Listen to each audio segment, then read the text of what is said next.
What's happening, YouTube? It's Simon466 Cards, and today we're going to do something a little bit different. We're going to talk about 2007 Topps Chrome Basketball, which, in my opinion, has the best photography of any basketball card set ever made.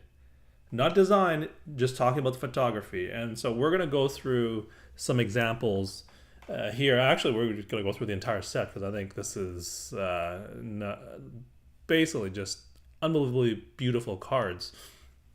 So I'm on the ComC website. If you're not familiar with ComC, I highly recommend it. Check out my cards, is what ComC stands for, and they're basically a warehouse where you can buy and sell cards.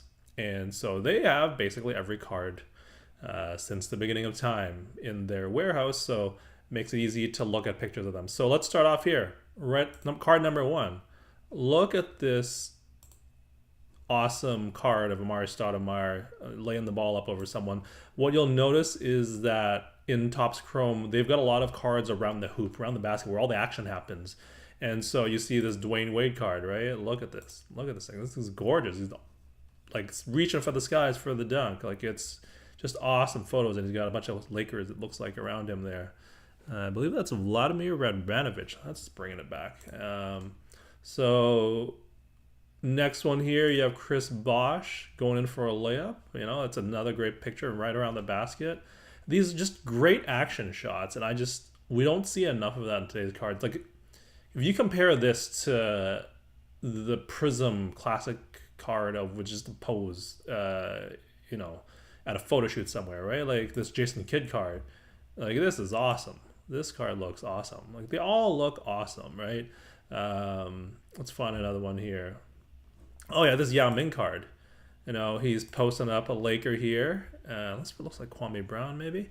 And you can see, like, it's just a beautiful looking card. Just great photography. Steve Nash, this card is also gorgeous. He's literally right after he did a behind the back pass. You see his arm there, ball's going that way, and he's looking at it. So you know he was just in his hand. And this guy is going the wrong way, thinking the ball's about to go over here.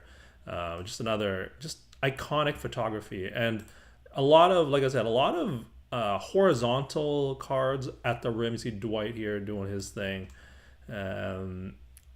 Carmelo's got another vertical cards, like a lot of vertical kind of widescreen photography that kind of fits with the way we watch TV these days, right? The widescreen view. And so I think the '07 Topps Chrome set was ahead of its time. It's, again, another great Carmelo Anthony card. Pau Gasol here with a great card. And this will eventually lead to a mail day, which I'll show you in a little bit. But I just, this, you know, pardon the pun, but this is basically card porn here, right? Chauncey Billups has a nice one here. Let's see here. He's laying the ball up. Again, right at the hoop. It looks like Danny Granger getting out of the way. 33 for the Pacers.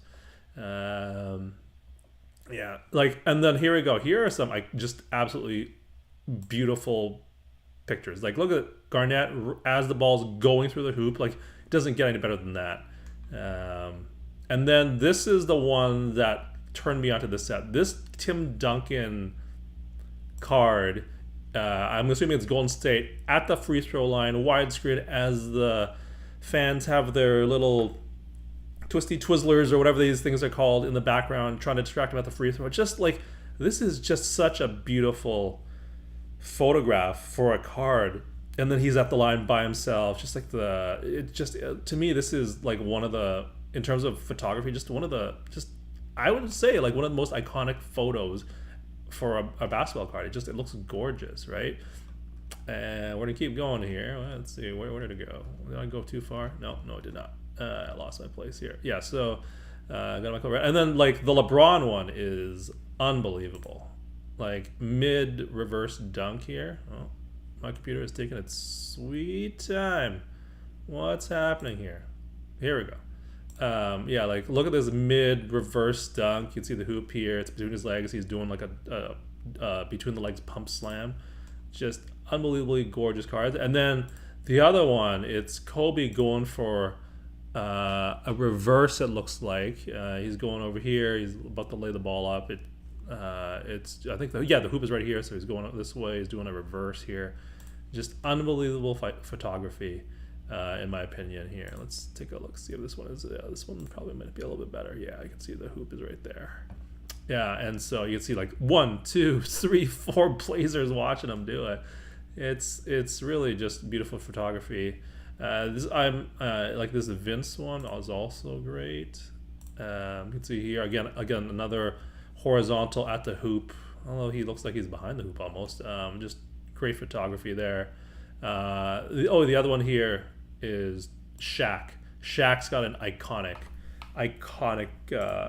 picture. Look at his dunk. He's about to dunk. He's got his tongue out, a little Michael Jordan almost. Right about to dunk. In a Heat uniform. Looks like he's playing the Cavs here. Just great photography. And so, just again, if you have a Shaq X Factor from 07, let me know. I'm very interested. So I won't belabor this too much here, but yeah, these cards are just unbelievably gorgeous. There's a Penny card here. There's a J. Rich card here. Some old school guys here, like Tommy Heinsohn. That's kind of interesting. They have a few old school vets here.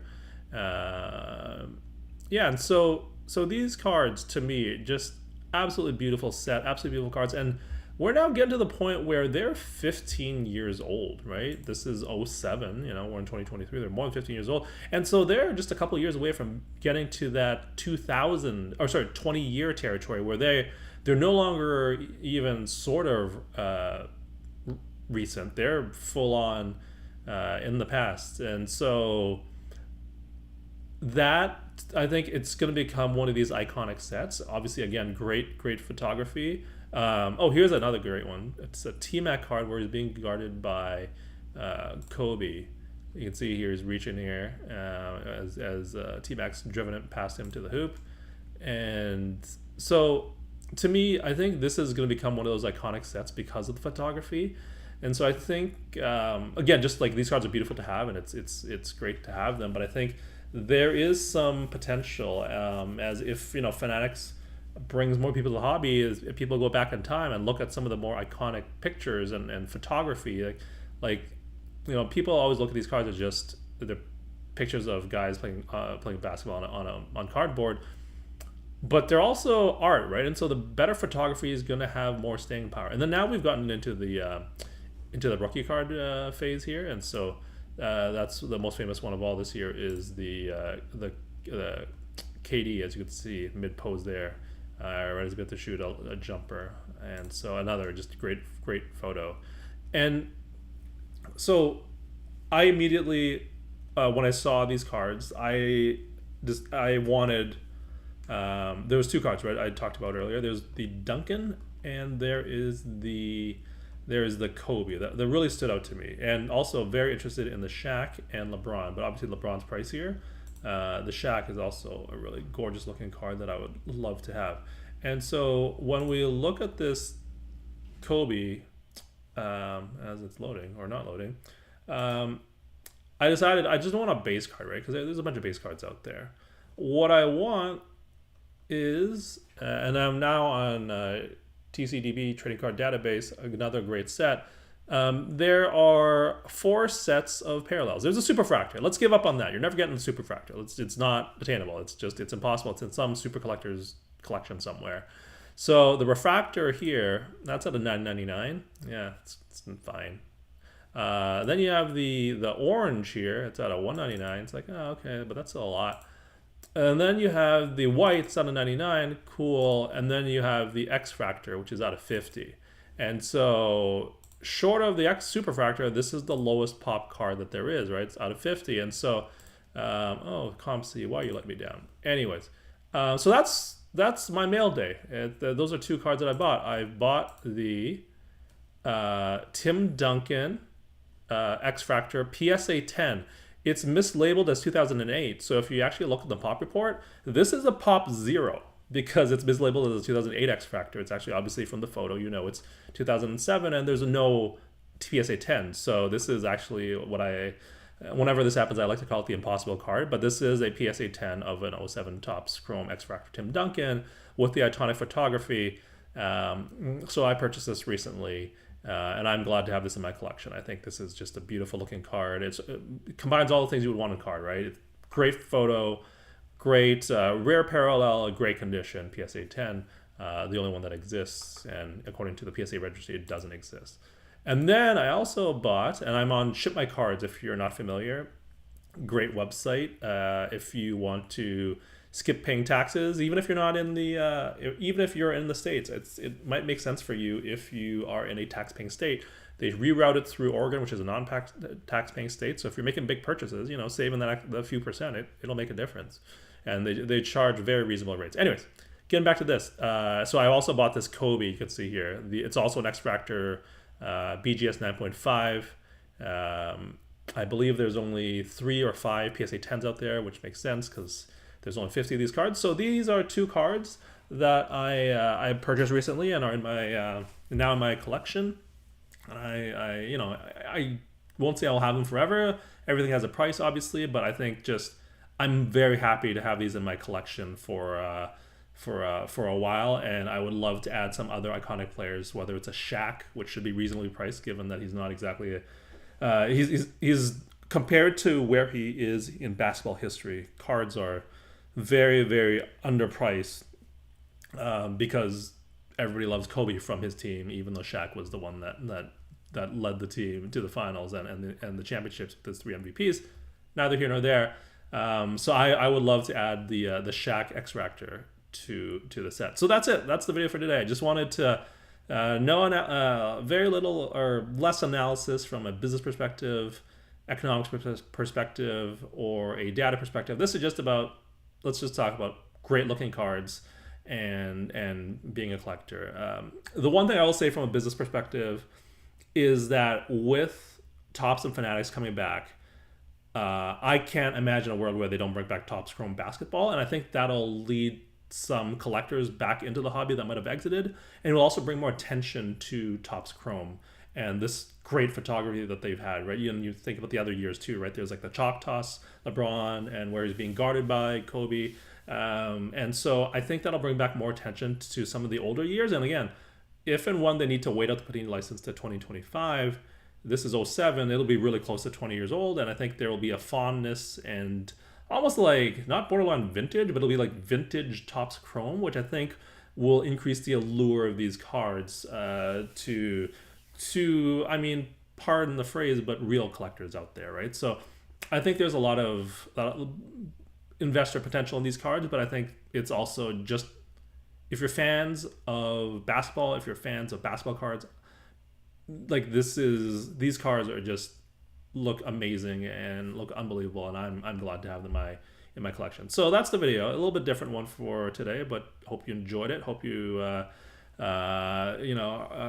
happy to geek out about great card photography like me here. As we always do here, we'll preview the next video. The next video I'm gonna make is we're going back in time. We're gonna go back to my card predictions for 2023, which I made in mid and late December. We're to go back and see how we're doing about 3 months later, just as like a pulse check to see how we're doing. And as I said in some of my earlier videos, any kind of prediction video I make, I want to hold myself accountable and make sure that I know whether I'm right or wrong, and that you follow along on that journey with me. So that being said, thank you as always for listening and watching. If you found this interesting, feel free to subscribe, and I will talk to you all soon. Cheers.